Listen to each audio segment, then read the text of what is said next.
রোহিত শর্মার last match হতে পারে লর্ডসের ওডিআই। ইংল্যান্ডের বিরুদ্ধে থার্ড ওডিআই যেটা লর্ডসে খেলা হবে, সেটাই কিন্তু রোহিত শর্মার ক্যারিয়ারের লাস্ট ওডিআই ম্যাচ এবং ইন্টারন্যাশনাল ম্যাচ উভয়ই হতে পারে। এবং একটা ক্যারিয়ারের কিন্তু এন্ডিং এর সামনে আমরা দাঁড়িয়ে আছি।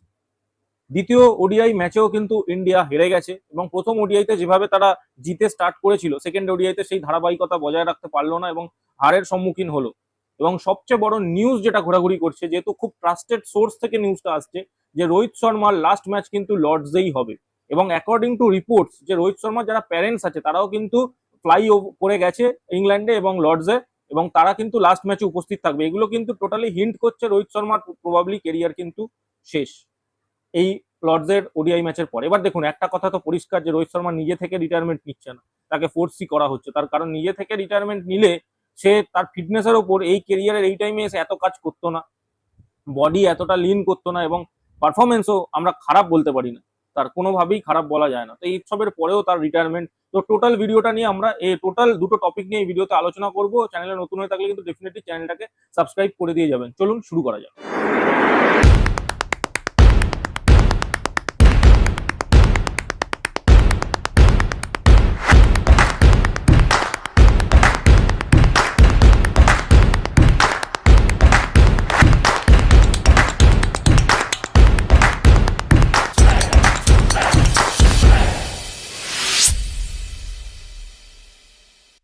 প্রথমেই আসি রোহিত শর্মার রিটায়ারমেন্টের নিউজটা নিয়ে। দেখুন, এটা একটা খুব ট্রাস্টেড সোর্স থেকে নিউজটা এসছে এবং এখানে অলমোস্ট সবাই কনফার্ম ধরে নিয়েছে যে রোহিত শর্মা কিন্তু লর্ডসে যে ওডিআই ম্যাচটা আছে, থার্ড ওডিআই, সেটাই কিন্তু সে নিজের ইন্টারন্যাশনাল কেরিয়ারের শেষ ম্যাচ খেলবে। এবং তার থেকেও বড় কথা, আপনি চিন্তা করে দেখুন একটা জিনিস, যে রোহিত শর্মা যে কিনা নিজের কেরিয়ারের এই স্টেজে এসে ফিটনেসের ওপর এত কাজ করেছে, এবং অস্ট্রেলিয়া সিরিজ যেখানে তার ক্যাপ্টেন্সি প্রথম চলে যায় এবং তাকে অ্যাজ আ প্লেয়ার খেলানো হয়, অস্ট্রেলিয়া সিরিজে চ্যাম্পিয়ন্স ট্রফি জেতার পরে যে প্রথম ওডিআই সিরিজটা ইন্ডিয়া খেলেছিল, সেখানে সে ম্যান অফ দ্য সিরিজ হয়। তারপরের দুটো সিরিজেও কিন্তু তার রান ছিল, হয়তো বড় রান আসেনি, সেঞ্চুরি আসেনি, বাট তার রান ছিল। এবং কন্টিনিউয়াসলি সে কিন্তু যে আউট অফ ফর্ম সেটা বলা যাবে না, কন্টিনিউয়াসলি রানের মধ্যেই আছে। এবার ঘটনাচক্রে কি দেখা যাচ্ছে, যে রোহিত শর্মাকে হয়তো সিলেক্টররা আর দেখছে না 2027-এর ওয়ার্ল্ড কাপের জন্য। এটাই বক্তৃতা দেওয়া হচ্ছে যে 2027-এর বিশ্বকাপের জন্য রোহিত শর্মাকে তারা টিমে দেখছে না। এবং এর জন্য তারা কি লজিক দিচ্ছে, যে যশস্বী জয়সওয়ালকে তারা টিমে খেলাতে চায়, সেই জন্য রোহিত শর্মার জায়গায় যশস্বী জয়সওয়াল খেলবে, এবং সেই জন্য রোহিত শর্মাকে তারা টিমে দেখছে না। বাট আপনি চিন্তা করে দেখুন, এই রোহিত শর্মা শুধুমাত্র দুটো ফরম্যাট থেকে রিটায়ারমেন্ট নিয়ে নেয়। টি-20 ফরম্যাটে তো 2024-এ যখন ইন্ডিয়া ওয়ার্ল্ড কাপ জিতেছিল, রোহিত শর্মা গড ফর্মে ছিল, মানে একদম রোহিত শর্মা যে ম্যাচে খেলছে সেই ম্যাচ জিতে যাচ্ছে ইন্ডিয়া। তো সেই জায়গা থেকে কিন্তু সে টি-20 ওয়ার্ল্ড কাপ জেতার পরে রিটায়ার করে দেয়, টেস্ট থেকে রিটায়ারমেন্ট নিয়ে নেয়, এবং শুধুমাত্র ফোকাস রাখে ওয়ানডেতে শুধুমাত্র ফোকাস রেখে সে এগোতে চায়, এবং তার একটাই লক্ষ্য থাকে 2027-এর বিশ্বকাপ জেতা। এবং তার জন্য সে কিন্তু মানে শুধু ক্যাজুয়ালি খেলছে এরম না, কমপ্লিটলি ফিটনেসের ওপর কাজ করেছে, মাঠে ফিল্ডিং করছে কন্টিনিউয়াসলি, এবং তারপরেও এই এজে এসেও সে কিন্তু রানও করেছে। তারপরেও গিয়ে কেন ম্যানেজমেন্ট এবং ম্যানেজমেন্টের ডিসিশন এটা হতে পারে যে রোহিত শর্মাকে আর একটা বছর আমরা দিতে পারছি না, একটা বছর, দেড়টা বছর আমরা দিতে পারছি না, যে সে ওয়ার্ল্ড কাপ খেলার স্বপ্নটুকু পূরণ করুক, আমি এটা বুঝতে পারছি। অনেস্টলি স্পিকিং, এটা একদম দিমাগের বাইরে চলে গেছে বিষয়টা। মানে এটা কি কারণ হতে পারে, যে ইমিডিয়েটলি আমার একটা প্লেয়ারকে ওখানে ইনক্লুড করলেই, যশস্বী জয়সওয়ালকে আমি যদি রোহিত শর্মার জায়গায় ইনক্লুড করি, তাহলেই একদম টিম টোটালি ভালো খেলবে, নইলে খেলবে না। এবং টিমের ওপর যে এক্সপেরিমেন্টটা চলছে, এই এক্সপেরিমেন্টটা কিন্তু খুব খারাপ দিকে নিয়ে যাচ্ছে। আমি জানি কোচ গৌতম গম্ভীর এসেই দুটো আইসিসি ট্রফি পেয়েছে, কিন্তু এটা ভুলে গেলে চলবে না, ইন্ডিয়া ঘরের মাঠে দুবার টেস্টে হোয়াইট ওয়াশ হয়েছে, ঘরের মাঠে টেস্ট সিরিজে। তার থেকেও বড় কথা, ডাব্লিউটিসির একটা সার্কেলেও এখনো অব্দি কোয়ালিফাই করতে পারেনি। দুটো আইসিসি ট্রফি পেয়েছে, আমি মানলাম। আপনি কি বলবেন, দুটো যে আইসিসি ট্রফি পেয়েছে, একটা তো ইন্ডিয়া এবছর পেলো সূর্য কুমার যাদবের ক্যাপ্টেন্সিতে, একটা রোহিত শর্মার ক্যাপ্টেন্সিতেই পেয়েছিল 2025-এর চ্যাম্পিয়ন্স ট্রফি। বাট রেস্ট কি, রেজাল্ট কি আছে বাকি? তখন হারছে তো একদম খারাপ ভাবে হারছে। আর দ্বিতীয় কথা, এই টিমের মধ্যে কন্টিনিউয়াস এক্সপেরিমেন্ট, এইটার কোনো লজিক হচ্ছে না। মানে আপনি দেখুন না, টি-20 টিমটা, সঞ্জু স্যামসন এত ভালো টি-20 ওয়ার্ল্ড কাপ খেললো, সে এখন ড্রপ হয়ে গেল। আবার অপর দিকে দাঁড়িয়ে কিছু প্লেয়ারের ওপর ব্যাকিং হচ্ছে, তাদেরকে একদম অন্ধ ব্যাকিং করা হচ্ছে, সেই প্লেয়ারগুলো কন্টিনিউয়াসলি টিমে আছে উইদাউট ইভেন পারফর্মিং।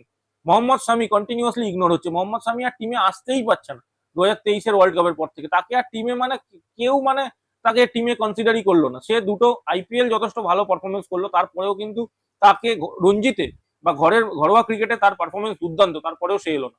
রবীন্দ্র জাদেজার কেসটা নিয়ে আপনি কি বলবেন? রবীন্দ্র জাদেজা মানে একদম অপ্রাসঙ্গিক হয়ে গেল টিমে হঠাৎ করে।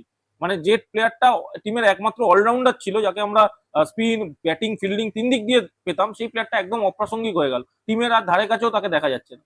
তো এই ওভারঅল ফ্যাক্টরস গুলো আছে। এখন রোহিত শর্মা যদি রিটায়ারমেন্ট নিয়ে নেয়, আমি জানি না বিরাট কোহলি কত খেলবে, যদিও বিরাট কোহলির দিকে তো সেই আঙুলটাও তোলা যায় না যে সে তো সবচেয়ে বেশি রান করছে, বাট তারপরেও তো যে পরিমাণে এখন টিমের চেঞ্জেস দরকার পড়ছে ম্যানেজমেন্টের, আমি জানি না কেন পড়ছে, বাট যে পরিমাণে এই 1.5 বছরও দিতে পারছে না এই সিনিয়র প্লেয়ার গুলোকে, তাতে তো আমার মনে হচ্ছে বিরাট কোহলিও না রিটায়ারমেন্ট ঘোষণা করে দেয়। তো খুবই খারাপ লেগেছে আমার নিউজটা শুনে।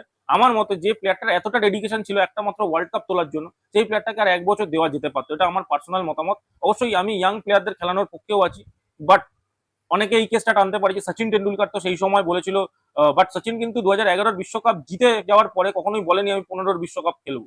সচিন টেন্ডুলকার কমনওয়েলথ সিরিজ খেলতে গেছিল অস্ট্রেলিয়াতে, সিরিজটা হওয়ার পরে সে কিন্তু এশিয়া কাপ খেলেছিল এবং হান্ড্রেড একটা লাইনে ছিল, 100টা সেঞ্চুরি মারার একটা লাইন ছিল। সেই জায়গায় কিন্তু সে যখন 100 কমপ্লিট করে, তারপর হয়তো ধোনি গিয়ে বলেছিল যে আমার যে প্লেয়ার, সিনিয়র প্লেয়ার এখন দরকার নেই, আমরা ইয়াং টিম বিল্ড করছি চ্যাম্পিয়ন্স ট্রফি জেতার জন্য। তার জন্য টাইম ছিল, বাট সেই সময় কিন্তু অলরেডি ট্রানজিশন ইন্ডিয়া টিমের মধ্যে শুরু হয়ে গেছিল। বাট এইটাকে যেভাবে আনা হচ্ছে যে এইটা কিন্তু ইয়াং টিমই খেলছে ইন্ডিয়া, দুটো তিনটে প্লেয়ার বাদে, সেই জায়গায় কিন্তু আমার মনে হয় কোথাও গিয়ে একটা অবশ্যই এই বিষয়টাকে মেনে নেওয়া যথেষ্ট কঠিন। না, দুটো বিষয়কে সেম ভাবে দেখলেও হবে না। যেখানে Rohit Sharma as a captain trophy জেতার পরে তাকে সরিয়ে দেওয়া হলো, মানে এটা কোথাও গিয়ে একটা ম্যানেজমেন্ট স্টেটমেন্ট দিচ্ছে যে ক্যাপ্টেনরা আর পাওয়ারফুল নেই ইন্ডিয়ান ক্রিকেটে, ক্যাপ্টেন নো লঙ্গার পাওয়ারফুল। সূর্য কুমার যাদব ট্রফি জিতলো, ক্যাপ্টেন্সি থেকে স্যাক হয়ে গেল, টিম থেকে বাইরে চলে গেল। রোহিত শর্মা ট্রফি জিতলো, তার ক্যাপ্টেন্সি চলে গেল। তো এইরকম যদি ট্রফি জেতার পর ক্যাপ্টেন্সি চলে যায়, তাহলে তো মানে বিষয়টা ভিত্তিহীন হয়ে যাচ্ছে। মানে কোনো ক্যাপ্টেন ট্রফি জেতার চেষ্টাই করবে কেন যদি তারপরে তার ক্যাপ্টেন্সি চলে যায়। এবং যদি আমরা আসি সেকেন্ড ওডিআই ম্যাচে, তো সেকেন্ড ওডিআই ম্যাচের যদি ওভারভিউ বলি, তো প্রথমত ইংল্যান্ড টসে জিতে বোলিং করার সিদ্ধান্ত নেয় এবং ইন্ডিয়া ফার্স্ট ব্যাটিং করতে আসে।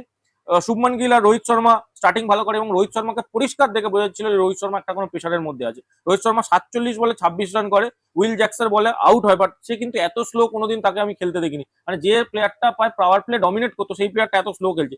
শুভমান গিল 30 বলে 31 রান করে, গস অ্যাটকিনসন আউট করে দেয়। বিরাট কোহলি অসাধারণ একটা ইনিংস খেলেছে, 66 বলে 65 রান করেছে, বাট সেঞ্চুরি এক্সপেক্টেড ছিল, সেটা করতে পারেনি। আনফর্চুনেটলি জোফ্রা আর্চারের বলে আউট হয়েছে। এই ম্যাচেও একটা এক্সপেরিমেন্ট হয়েছে, কেএল রাহুলকে বসিয়ে ঈশান কিষানকে অ্যাজ আ উইকেট কিপার খেলানো হয়েছে। ঈশান কিষান 8 বলে 1 রান করে, স্যাম কারানের বলে ক্যাচ অ্যান্ড বোল্ড হয়।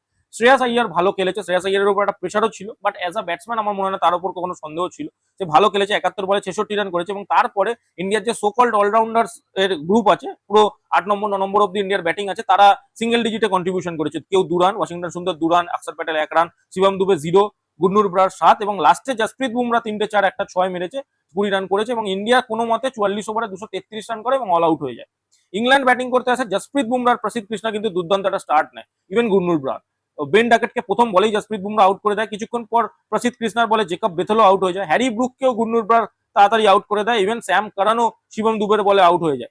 94-এর 4 উইকেট এবং 125 রানে 5 উইকেট হয়ে যায়, যখন জস বাটলারও অক্ষর প্যাটেলের বলে বোল্ড হয়ে যায়। বাট তারপর উইল জ্যাক্স আর জো রুট একটা দুর্দান্ত পার্টনারশিপ করে। 125-এর পর 197 রানের মাথায় গিয়ে উইল জ্যাক্স আউট হয়, 44 বলে 30 রানের স্কোরে তাকে গুরনুর ব্রা আউট করে। বা জো রুটকে কেউ আউটই করতে পারে না। জো রুট 133 বলে 99 রান করে এবং 9টা 4 মেরে, হয়তো তার সেঞ্চুরি 1 রানের জন্য মিস হয়ে যায়, বাট সে কিন্তু টিমকে ম্যাচটা জিতিয়ে দেয়। এবং এটা কিন্তু বোঝা যাচ্ছে ইংল্যান্ডের ব্যাটিং লাইন আপও খুব একটা স্ট্রং ব্যাটিং লাইন আপ নয়। সেখানে জো রুট একমাত্র একটা দেয়াল হয়ে দাঁড়িয়ে আছে। জো রুটই খেলে যাচ্ছে, কন্টিনিউয়াসলি খেলে যাচ্ছে। জো রুট আগের ম্যাচেও খেললো, এই ম্যাচেও খেলছে। এবং জো রুট যে ফর্মে আছে, এইরকম হট ফর্ম প্লেয়াররা খুব কম পায়। জো রুট তো লেটার অফ দ্য কেরিয়ার এই ফর্মটা পেয়েছে। আর যেখানে বিরাট কোহলি দুটো ফর্ম্যাট থেকে রিটায়ার করে গেছে, কেন উইলিয়ামসন ইন্টারন্যাশনাল থেকে রিটায়ার করে গেছে, ফ্যাফ 4 এর মধ্যে টেস্ট খেলছে একমাত্র স্টিভ স্মিথ আর জো রুট, এবং জো রুট সবচেয়ে ভালো ফর্মে এখন মেনটেন করছে তার রানস। তো সেটা কিন্তু দুর্দান্ত, এবং একা দায়িত্ব নিয়ে, যেখানে একটা সাইড দিয়ে উইকেট পড়ছে তার সত্ত্বেও কিন্তু জো রুট একটা সাইড খেলে ম্যাচটা বার করে দেয়। জসপ্রীত বুমরা দুর্দান্ত বোলিং করে, 10 ওভারে 45 রান দিয়ে 1 উইকেট নেয়। প্রসিদ্ধ কৃষ্ণা 9 ওভারে 52 রান দিয়ে 1 উইকেট নেয়। গুরনুর ব্রার লাস্টের দিকে একটু মানে ইকোনমিক তার বেড়েই যায়, 10 ওভারে 67 রান দিয়ে 2 উইকেট নেয়। শিবম দুবে 6 ওভারে 32 রান দিয়ে 1 উইকেট নেয়। এবং অক্ষর প্যাটেল 9 ওভারে 35 রান দিয়ে 1 উইকেট নেয়। এবং ওয়াশিংটন সুন্দরকে কোনো ওভারই বোলিং দেওয়া হয় না, জানি না কি ডিসিশন। খেলানো হচ্ছে তাকে অ্যাজ আ অলরাউন্ডার, এবং তার মেন খেলার মানে জায়গা হচ্ছে খেলার বোলিং। সেই প্লেয়ারটা বোলিং কম করে, এখন ব্যাটিং বেশি করে। বোলিং এ তো তাকে মাঝে মধ্যে করানোও হয় না। সেই জায়গায় কি আমরা কেএল রাহুলকেই খেলাতে পারতাম না যদি এইরকম হয়? কেএল রাহুল তো আমার মানে বেটার ব্যাটসম্যান ওয়াশিংটন সুন্দরদের থেকে। হয়তো আমার মনে হচ্ছে গৌতম গম্ভীরের অন্য কিছু মনে হতে পারে, বা এখন তো ক্যাপ্টেনের আমি মনে করি না কোনো ভূমিকা আছে বলে, কারণ ক্যাপ্টেন তো ট্রফি জেতার পরেই স্যাক হয়ে যাচ্ছে। তো দেখা যাক, আপনাদের কি মতামত অবশ্যই কমেন্ট করে জানান। ভিডিওটা ভালো লেগে থাকলে ভিডিওটাকে লাইক করে দিন, শেয়ার করে দিন এবং চ্যানেলে নতুন হয়ে থাকলে কিন্তু চ্যানেলটাকে সাবস্ক্রাইব করে দিয়ে যেতে ভুলবেন না। এই বলে আমি ভিডিওটা শেষ করছি।